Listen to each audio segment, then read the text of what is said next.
Chapter 7 of the book Pointers from Nisargadatta Maharaj, How a Jnani Sees the World.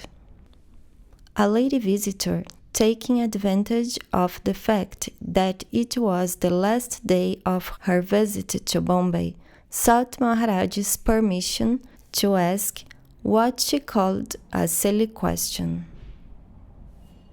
Maharaj, all thoughts, all desires, holy or unholy, come from the self. They all depend upon the desire to be happy and therefore are based on the sense I am. Their quality will depend on one's psyche, antarkarana, and on the degrees at which the three gunas prevail. Tamas produces restraint and perversions. Rajas produces energy and passions. And Sattva produces harmony and the urge to make others happy. Now, what is your question? Visitor, all these days, which have unfortunately flown away all too quickly, whilst you were talking, and your words were emerging as if by themselves, without any preparation behind them, I have been wondering how you look at the objects which your eyes see, including the persons who are sitting before you. As today is the last day of my present visit, I thought I would venture to ask this rather silly question. Maharaj, what makes you think that I see you as objects at all?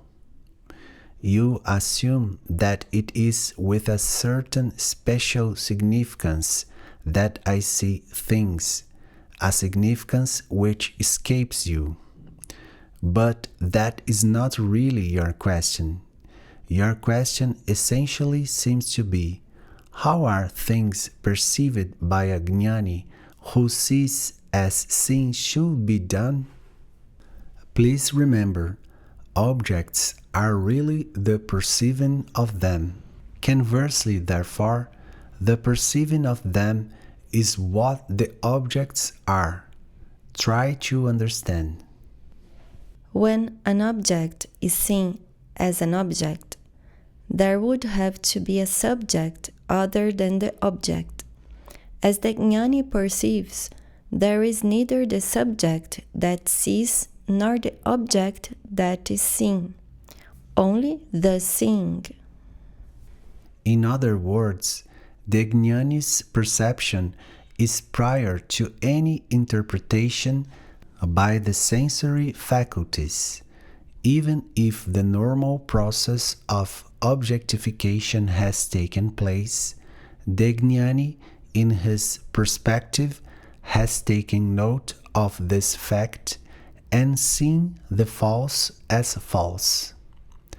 The jnani, in his undivided vision, has perceived that physically both the seer and the seen are objects, and that the functioning of consciousness itself merely produces effects in consciousness. Both the producing and the perceiving are done by consciousness in consciousness. Try to understand this. In short, the jnani's seeing is the whole seeing, or in-seeing, or intuitive seeing, seeing without any objective quality, and that is freedom from bondage.